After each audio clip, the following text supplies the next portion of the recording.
is why we pulled that 29-year-old making his second start. Was this, Sean, was your second start something big? Did you throw 5 touchdowns and won a big game? What was so significant about your second start? I have no idea. Yeah, I think it was me Vern neither. Lundquist's voice that you guys wanted to hear. Okay, You that guys could got be. me? Yeah, that makes you legit, right? We got maybe Vern Lundquist. Well, I don't know what and I love Vern. Vern was one of those guys when you do your game. He always called you by your name during pregame and just the ultimate gentleman. My first start, I don't even know who my second start was against. I mean, over my career, I really don't in number. My first start was in Anaheim, ironically, when I was playing with the Vikings, with the Rams. That's the Jim Everett teams. And how about that? I get my first start, and it's an hour from my hometown, which was awesome.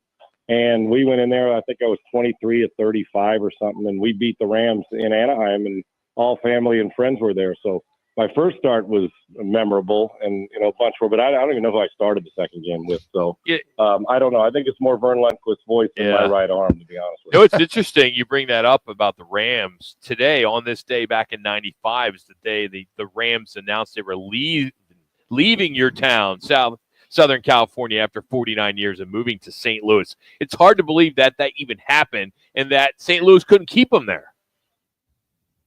No, and a great sports town, as we know, one of the great baseball towns and hockey towns there is, especially baseball. And then to go there and, win Super Bowls and have the greatest show on turf. And I think back to those times, and I can't believe how fast time flies. Mm-hmm.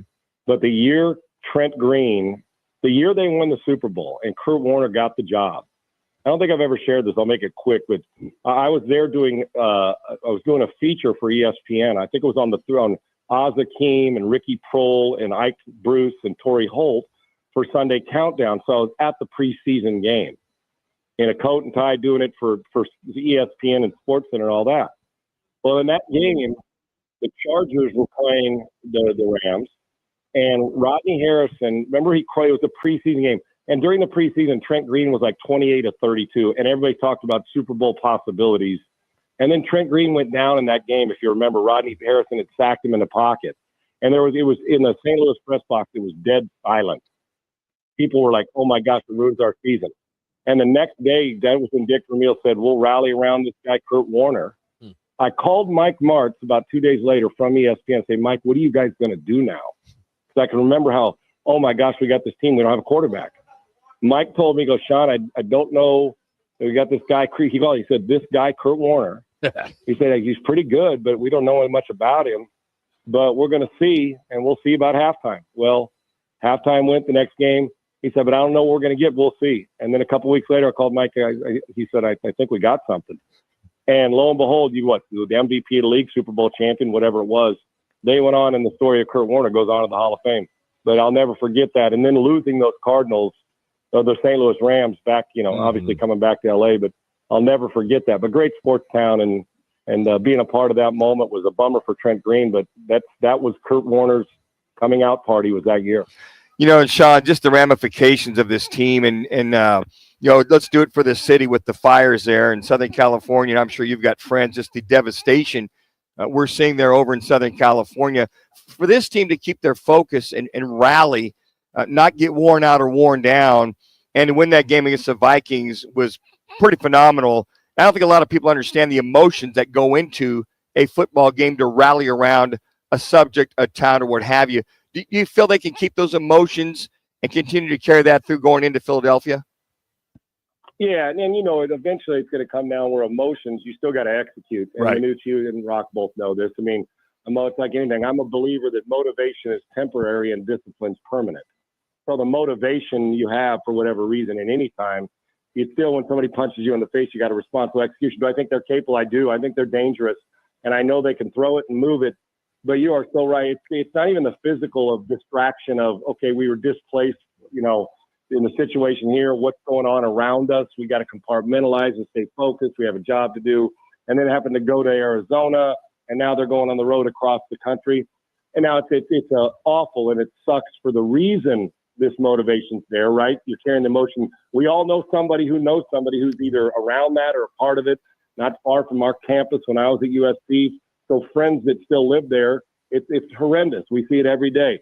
But there is something, we've seen it with Hurricane. We saw it with Drew Brees' team in New Orleans. You don't like the reason there's something extra, but you do have to feed off it because it's constantly in your face in the media, and lives were lost and changed. So you do got to compartmentalize. It also adds perspective that this football game, which takes pressure off yourself, where you say, this is a football game. You go out and play your hardest. If you lose it, you're going back home to help people get their lives back and rebuild their homes. If you win it, the motivation. It's the emotional drainage that gives you. It's not the physical. This is their normal schedule. You play every week and you go. But when it'll really hit them is when the season's over, whether that's post Super Bowl or not.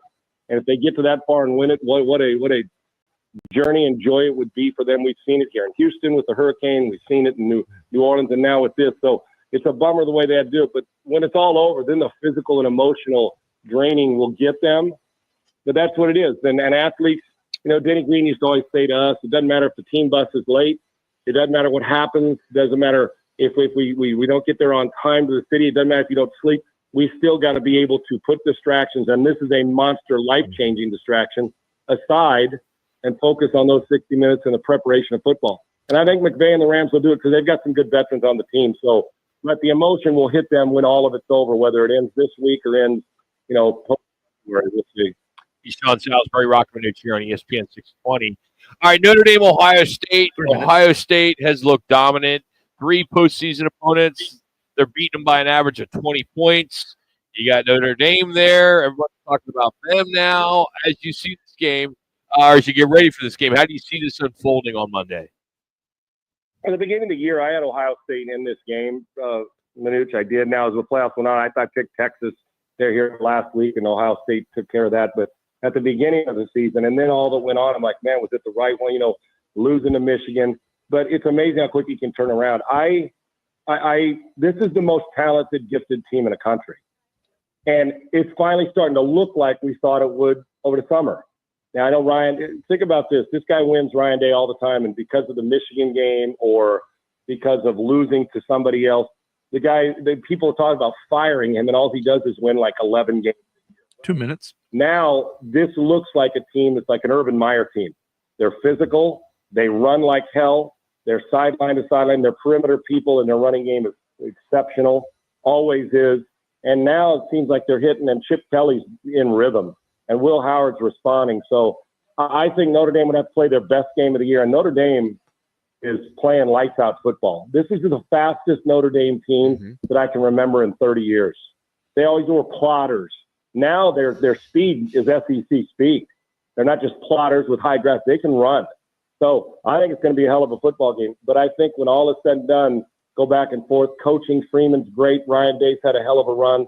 And I'm sure he's got a middle finger for everybody if he does win an national title. But they're in position, and they learned valuable. They were obliterated after the Michigan loss. They've responded. A lot of teams that have gone into the tank, but they've not only responded, they have dominated this postseason. They're playing right at the right time. 1 minute. But I think it's going to be pretty close. But I think the most gifted team in America wins.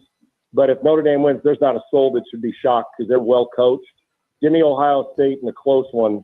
And defense is going to be flying around. Somebody's going to make a couple extra plays on Ohio State. Running game of Notre Dame in that second half against Penn State. But is Riley Leonard going to be the factor for this Notre Dame offense? I can tell you this, Manuch, they're going to have to throw it better than they have to beat Ohio State. He's 80 yards here. The guy can throw, but his feet are great. Will Howard's kind of a unorthodox runner, but he's used to it because when he was at Colin Klein and that group at Kansas State, he was really good on RPO, so he understands how to get skinny in holes for a big guy. But his accuracy last week was phenomenal. So it does. Listen, we know this. It's going to come down to, can you score touchdowns in the red zone? Can you get a few stops back? Here's the 40. Good to wrap whenever. In the turnover battle, and who's going to be most physical on defense, as it always is in big games. Finesse teams don't win national championships or Super Bowls. They don't. There's a sense of physicality on all these teams, and it's going to come down to which one of these quarterbacks makes 3 or 4 plays more than the other guy, whether it's throwing or with their legs. But you're going to have to be two-dimensional. Riley Leonard can't throw for 75 yards unless Notre Dame rushes for 350, which I don't see happening against Ohio State. he's going to have to be better throwing the football, because if you make them one-dimensional and you're kicking field goals and they're scoring touchdowns, that could be a problem. They're going to have to throw it better, and I think Ohio State knows that, but I think Notre Dame does too. But defensively, if they can get a few turnovers and stops and short fields, they'll be in it, man. I think both these teams, they've earned the right to be here. I know through the playoff, but I don't care how it's seeded. They've been playing better than anybody on both sides of the ball. Both teams have. Sean, last week you teased us on some news. We close, a week away. Yeah, that deal will be signed. Was supposed to be signed late yesterday afternoon. Hopefully it'll be signed by the end of the weekend. So next week on Friday, I should have it signed, sealed, and delivered and ready to go, buddy. Ready to go, buddy. All right, have a good weekend, man. Thanks for the time. Appreciate you guys, man. Enjoy. Thank you. You got Sean Salisbury joining us. You can follow him on Twitter at Sean Salisbury, unfiltered, uncensored. Appreciate him taking some time today. He's brought to you by All City Towing. They are hiring in 2025. All types of jobs, dispatchers, call takers, lot attendants, drivers, customer service personnel. They got great benefits. They got a healthy 401k employer match, as well as employer-paid life insurance. How about a monthly fuel allowance? So if you're ready to take your career to the next level, visit them online at allcitytowing.com. That's All City Towing, where your future is on the move. Well, coming up, it's hard to believe that the NFL wildcard viewership is down